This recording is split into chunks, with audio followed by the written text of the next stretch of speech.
Hello student, आज हम class 9 की ये वीडियो बना रहे हैं जिसमें साइंस में फिजिक्स की वीडियो नंबर 3 है ये। और हमारी इसमें गति चल रही थी। क्या पढ़ा रहे थे हम? गति। तो गति में हमने कौन कौन से पॉइंट पढ़ा दिए थे? सदिश राशि,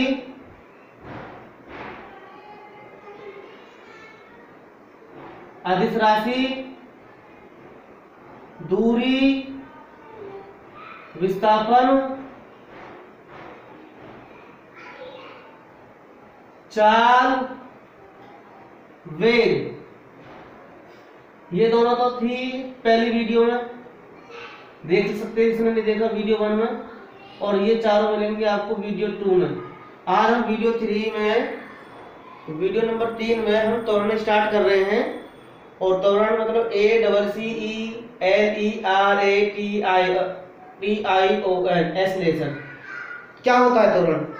यदि हम कोई गाड़ी चला रहे हैं और वो समान चाल से बिल्कुल चल रही है, ना स्पीड बढ़ रही है ना घट रही है, तो उसे कहते हैं समान चाल। और जैसे ही हमें अपनी स्पीड बढ़ाएं या रेस देते हैं, रेस कहते हैं इसे हम, लेकिन उसको हम एक्सीलेटर शब्द है उसका, एक्सीलेट उड़ाते हैं जैसे, तो स्पीड एकदम बढ़ जाती है।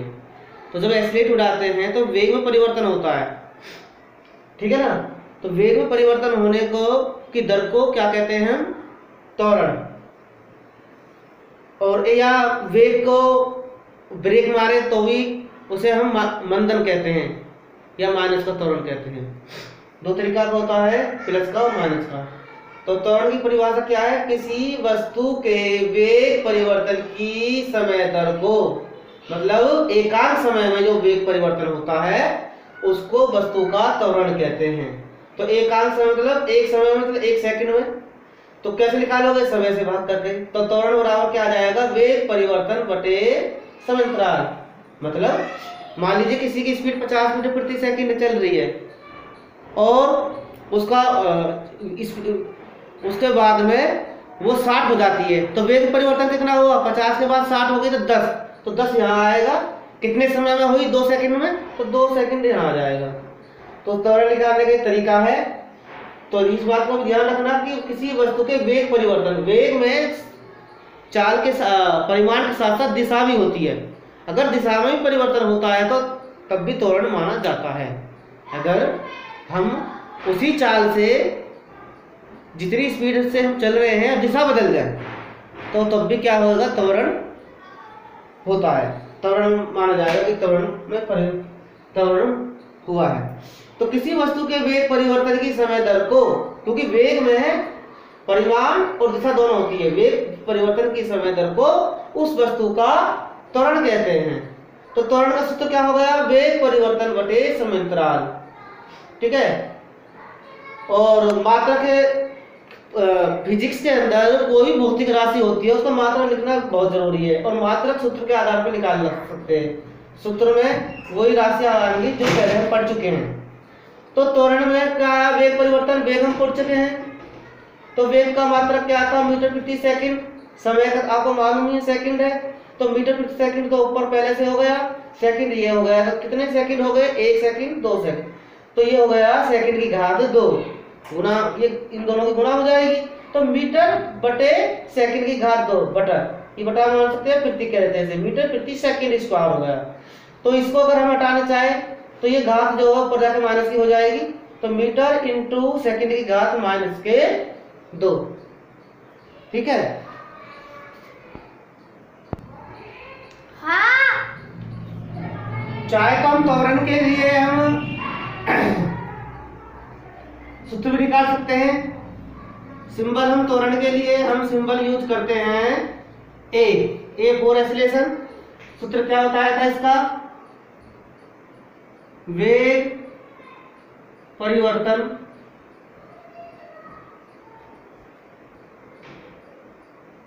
बटे समयांतराल है। तो ये भी सूत्र ही, लेकिन सिंबलों में बनाना चाह रहे समयांतराल।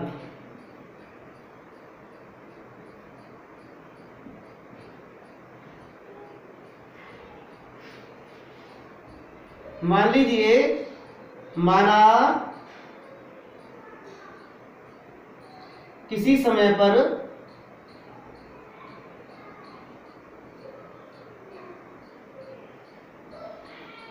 प्रारंभिक वेग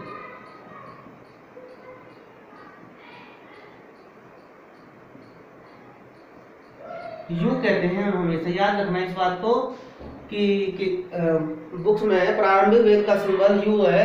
मानने को तो कुछ भी मान सकते हैं, लेकिन प्रारंभिक मतलब जो स्टार्टिंग में जो वेग रहेगा उसे यू कह रहते हैं, यू से स्टार्ट मानते हैं, इसका सिंबल है। तो किसी समय में कोई वस्तु मतलब चल रही है या एक, और उसका प्रारंभिक वेग यू है, ठीक है। किसी समय पर किसी समय पर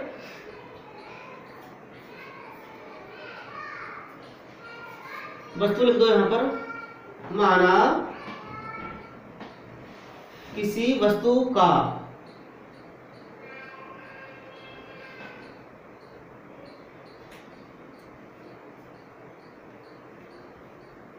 किसी समय पर प्रारंभिक वेग u है तथा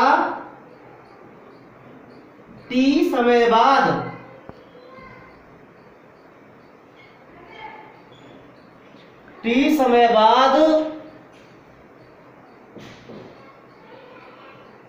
अंतिम वेग बोल देते हैं उसे, अंतिम वेग v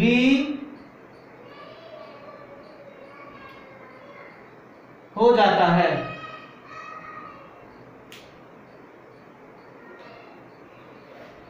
ये समझने की कोशिश करो, मतलब किसी वस्तु का जो प्रारंभिक वेग था u, मतलब मान लीजिए 40 था, 50 था, 60 कुछ भी था, उसके बाद में t समय बाद 10 सेकंड बाद, 15 सेकंड बाद, कितने भी सेकंड बाद, वो हमारे सवाल पर अलग अलग कंडीशन के लिए अलग अलग रहेगा। तो t समय बाद अंतिम वेग v बन गया, मतलब v हो गया। तो अब हम इस सूत्र को कैसे, मतलब इसमें कैसे अप्लाई करेंगे? सबसे पहले हम त्वरण निकालना है। तो वेग परिवर्तन कैसे निकालते हैं? वेग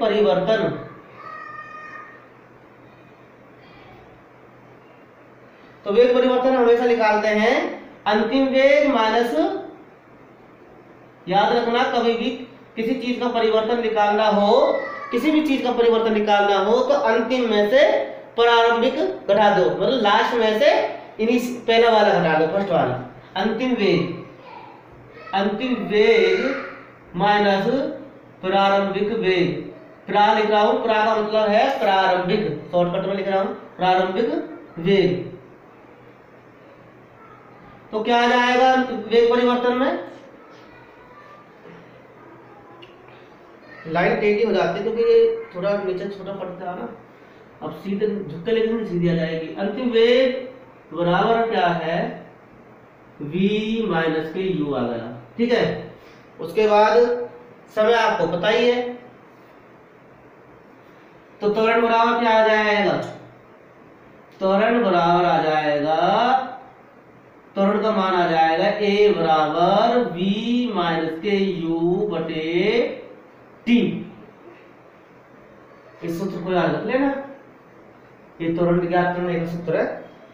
a बराबर अंतिम वेग में से प्रारंभिक वेग घटा दो, ये u है, 4 नहीं है ये, बटे t।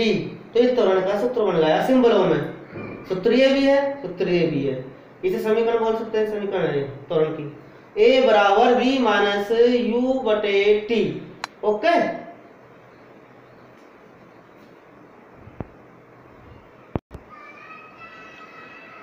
चलिए आपको गति का ग्राफ निरूपण भी समझाते हैं। पहले समझा रहे हैं विस्थापन और समय के बीच कैसे ग्राफ खींचते हैं। ये हमारे पास एक डाटा है, किसी कोई वस्तु जो है गति करती है और हम इसमें देख रहे हैं, अगर देख रहे हो उसमें कि 0 समय पर, मतलब स्टार्टिंग में विस्थापन 0 है, मतलब वो रुकी हुई है, विराम अवस्था में है कोई गति वस्तु। विराम अवस्था का मतलब है वस्तु का रुका रहना। यदि कोई वस्तु कहते हैं कि विराम अवस्था में है, मतलब इस मतलब आराम से है, तो वस्तु रुकी हुई है, तो 0 समय पे रुकी हुई है। जैसे ही 10 सेकंड बाद उसका विस्थापन कितना कर देती है वो 20। 10 सेकंड बाद कितना, इससे यहाँ लिखा ना समय सेकंड में है और विस्थापन यहाँ मीटर में है। तो 10 सेकंड बाद कितना हो जाता है विस्थापन? 20 मीटर। अगले 10 सेकंड मतलब 20 सेकंड बाद कितना हो जाता है? 20 मीटर। मतलब 10 पे भी 20 था और 20 पे भी 20 था। इसका मतलब यह है कि वस्तु चल नहीं रही, रुक गई है। और अगले 30 सेकंड बाद कितना विस्थापन हो जाता है? अब भी 20 मीटर। इसका मतलब अभी भी वस्तु रुकी हुई है। और 40 सेकंड बाद कितना हो जाता है? 10 मीटर। मतलब 20 से 10। इसका मतलब क्या है? वस्तु वापस आ रही है। रुकने के बाद वस्तु वापस आ रही है। ऐसे समझिए, जैसे यहाँ पर वो 20 मीटर चली गई है, फिर वापस, और 30 सेकंड तक यहाँ है, फिर वापस आ रही है 40 में से उल्टी आ रही है। ठीक है ना? तो 30 मीटर बाद कितना हो जाता है विस्थापन? 20 मीटर। और 40 सेकंड में कितना हो जाता है? 10 मीटर। और 50 के बाद फिर 0, मतलब जहां से गई थी वहीं आ गई। अब इसको ग्राफ पे कैसे बनाएं? तो इधर मैंने ले लिया है एक्स अक्ष पे समय लेते हैं हमेशा। एक्स अक्ष पे समय ले लिया है और 10 सेकंड 20 सेकंड एक एक खाने को मान लिया। ग्राफ पेपर ले सकते हैं 10 20 30 40 50 60। और ऐसे ही हमारी जो है विस्थापन 20 मीटर से ज्यादा जाए ना रहे, 20 तक मान लो, चाहे 30 तक ले लो, जितनी आवश्यकता हो उतनी लेनी चाहिए। ग्राफ को बनाओ। ये y अक्ष होगी, ठीक है।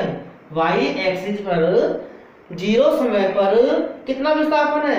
0। तो 0 पे दोनों एक पॉइंट तो याद है। उसके बाद 10 पर कितना है? 10 पर है 20। तो इसकी ऊंचाई अगर हम देखें तो 20 की लेंगे तो यहाँ ये पॉइंट आ गया, ठीक है। 20 पे कितना आ गया? वो 20 है, तो इसी ऊंचाई पे लेते रहो। 30 पे कितना आ गया? 20 मीटर आ रहा है, तो अभी भी इतना ही दो। 40 पे कितना आ रहा है? 10। तो 40 पे 10 की अगर हम सीध लेंगे यहां से और 40 से ऊपर, तो ये पॉइंट आ गया, ठीक है। 40 स्केल यूज कर सकते हैं आप अपने लिए। और ग्राफ पेपर में तो लाइनें होती हैं। 50 सेकंड में कितना हो गया? 0 मीटर। तो 0 यहाँ पर है और 50 यहाँ है, तो ये निशान लगा दिया। अब इनको मिला दो तो हमारा ग्राफ आ जाएगा इस टाइप का।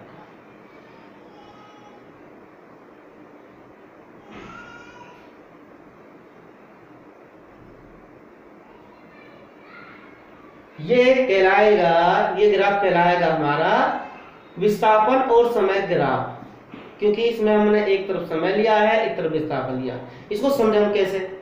यदि कोई रेखा स्लैंट आती है, मतलब तिरछी रेखा आ रही है ग्राफ में, इसका मतलब ये मान सकते हो आप वस्तु जो है गति कर रही है, मतलब विस्थापित हो रही है वस्तु। यदि वो बिल्कुल सीधी एक्स अक्ष के समांतर आएगी, इसका मतलब ये वाली जो रेखा है, यहां से लेकर ओ से लेके ए मान लिया, तो ओ से लेकर ए तक वस्तु ने विस्थापन किया। लास्ट में बिंदु आ गया बी। यहां से ए से लेकर बी तक वस्तु ने कोई भी विस्थापन नहीं किया, क्योंकि रेखा आ रही है सीधी। जब रेखा सीधी आए तो इसका मतलब है कोई विस्थापन नहीं, यहां पर विस्थापन नहीं है। लिख सकते हैं ओ से लेकर ए तक विस्थापन हुआ है, ए से लेकर बी तक कोई विस्थापन नहीं,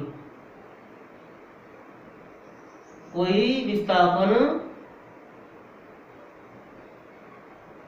नहीं, मतलब विराम अवस्था में है वस्तु, विराम अवस्था।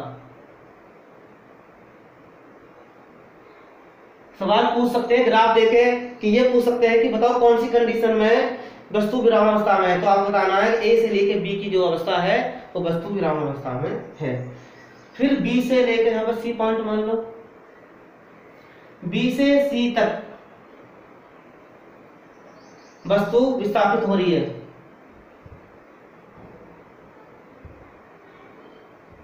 हो रहा है वस्तु में विस्थापन हो रहा है, लेकिन माइनस में हो रहा है, वापस आ रही है ना वस्तु जो है वापस आ रही है, क्योंकि वो जिधर से 0 अगर वो ऊपर को बढ़ती तो धनात्मक विस्थापित वस्तु और विस्थापित होती धनात्मक में, ये ऋणात्मक हो, इसलिए तो दिशा होती है ना, विस्थापन की दिशा होती है। इस कंडीशन में वस्तु प्लस की इसका में जो विस्थापन है प्लस का, इधर वस्तु का विस्थापन माइनस में है, दिशा बदल रही है। ठीक है ना, तो ये कहलाता है विस्थापन समय ग्राफ। तो हम जो है किसी या इसका निकाल लो, इसके लिए यहाँ अगर विस्थापन हो रहा है तो इसमें हम क्या निकाल सकते हैं, वेग निकाल सकते हैं, ढाल। बीसी में जो अगर विस्थापन होता है जहां, तो वेग कैसे निकालोगे, वेग जो ग्राफ से निकालते हैं, बीसी की ढाल, ढाल कहते, जितनी ढाल होगी वेग उतना ही ज्यादा होगा, मतलब गिरावट। इसका निकालने का तरीका ये है, 2 पॉइंट ले लो कोई से इसमें, एक हमने बी ले लिया, एक हमने सी ले लिया, मान लो ये ले लिया, इसमें ट्राइंगल एक लाइन एक्स एक्स खींच दो और एक नीचे खींची रही है, तो 2 पॉइंट मिल गए हमें। तो इसमें कितना विस्थापन है, बी पे 20 है, सी पे कितना है 0 है, तो विस्थापन परिवर्तन बटे समय, कितना समय है 30 से 40, तो ऐसे निकाल सकते हैं। बी पॉइंट पर कितना, लास्ट वाला देखो, लास्ट पर कितना है वो विस्थापन 0 माइनस, सी पर कितना है विस्थापन 20 बटे, अब नीचे समय आता है, वेग का सूत्र यही का है, विस्थापन बटे समय। समय कितना है, बी पे कितना, सी पे कितना समय है 50, और बी पे कितना समय है 30। ये ढाल निकालने का तरीका है। तो ये आ जाएगा हमारा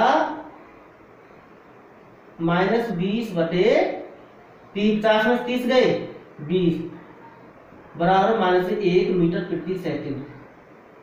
माइनस इसलिए आ रहा कि वेग में परिवर्तन, क्योंकि ये वापस आ रही है ना, तो ऋणात्मक वेग है ये।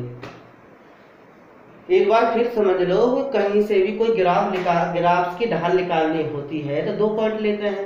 तो वेग का सूत्र क्या है, वेग का सूत्र मैंने तुम्हें वीडियो नंबर 2 पर बताया था कि विस्थापन में परिवर्तन बटे समग्राफ।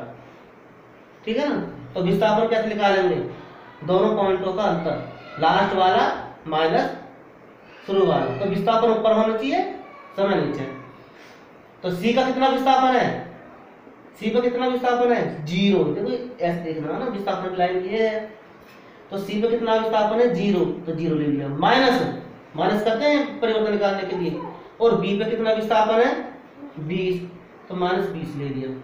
अब समय, नीचे समय लेते हैं, तो सी पे कितना समय है 50 सेकंड, और बी पे कितना है 30, तो 50 - 30, तो ये तो माइनस के 20 बटे 50 में 30 के 20, और 20 से 20 कट जाएगा तो -1 आ गया।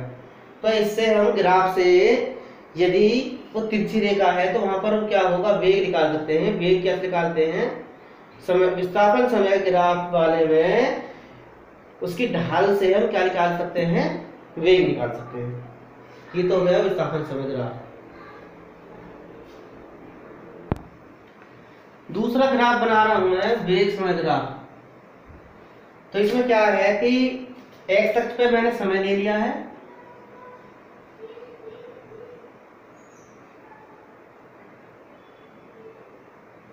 दो ग्राफ शो कर रहा हूं मैं।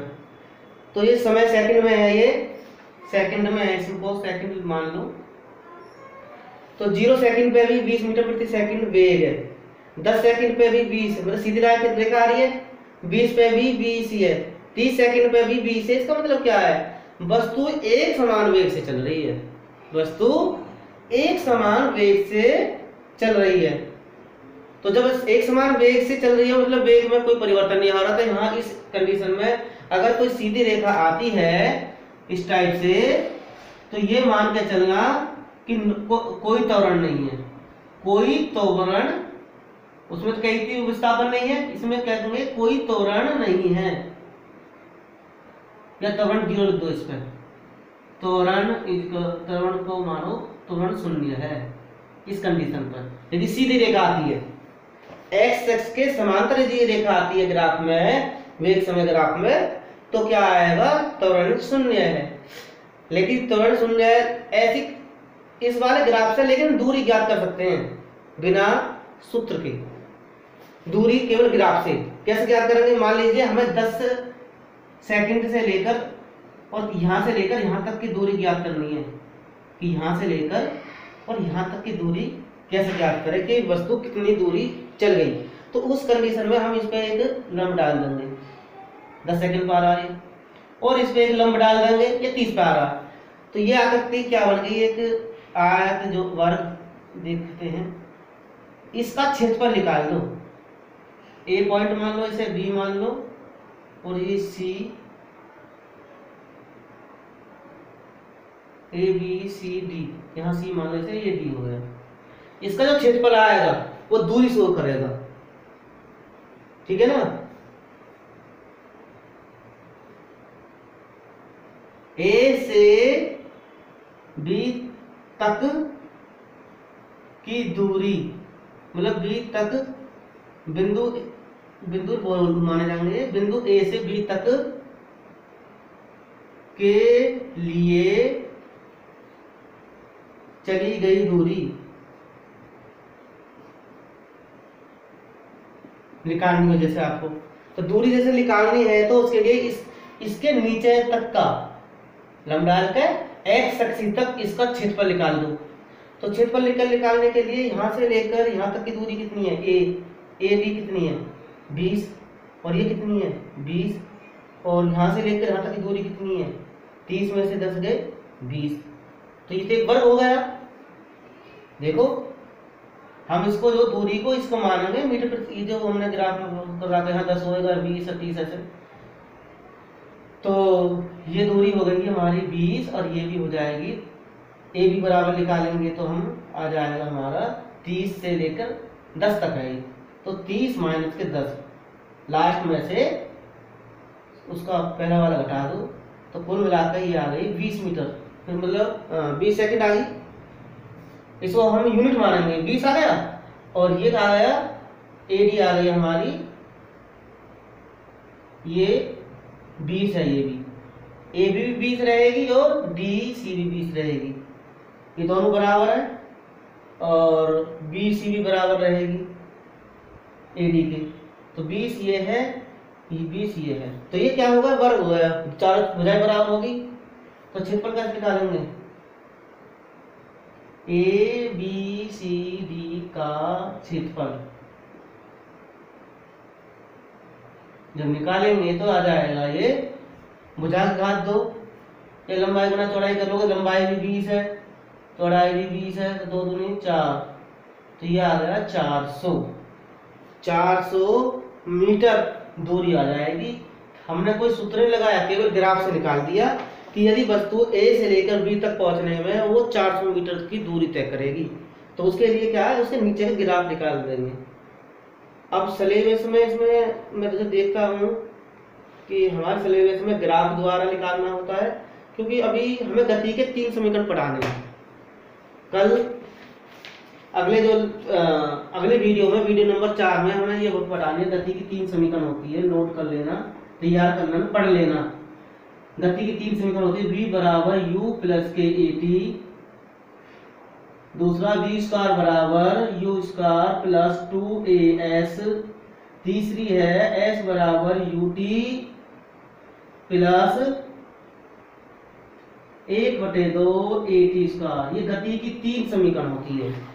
तो गति की 3 समीकरण है, इन्हें मैं कल वेरीफाई करानी है। 2 तरीका से करा सकते हैं, ग्राफ विधि से भी और थ्योरेटिकल मेथड से, मतलब मैथमेटिकली भी इसको वेरीफाई कर सकते हैं। ये समीकरण v बराबर u plus A T, v square बराबर, v में पता है अंतिम वेग है, u प्रारंभिक वेग है, a त्वरण है, t समय है, s हमारा दूरी है या विस्थापन, और कोई ऐसी नई चीज है नहीं, इसमें सब आप जानते हो। तो ये गति की 3 समीकरण अगली वीडियो नंबर 4 में पढ़ाई जाएगी। फिलहाल ये आप इनको नोट कर लेना, समझ लेना, ठीक है ना। और इन आपके जो व्यू से पता लग जाएगी आप कौन कौन पढ़ रहा है, कौन कौन नहीं पढ़ रहा। ये मुझे पता लग जाती है कि कितने लोगों ने व्यू करी है, देखी है। और वीडियो को लाइक कर देखो अगर अच्छा लगे तो।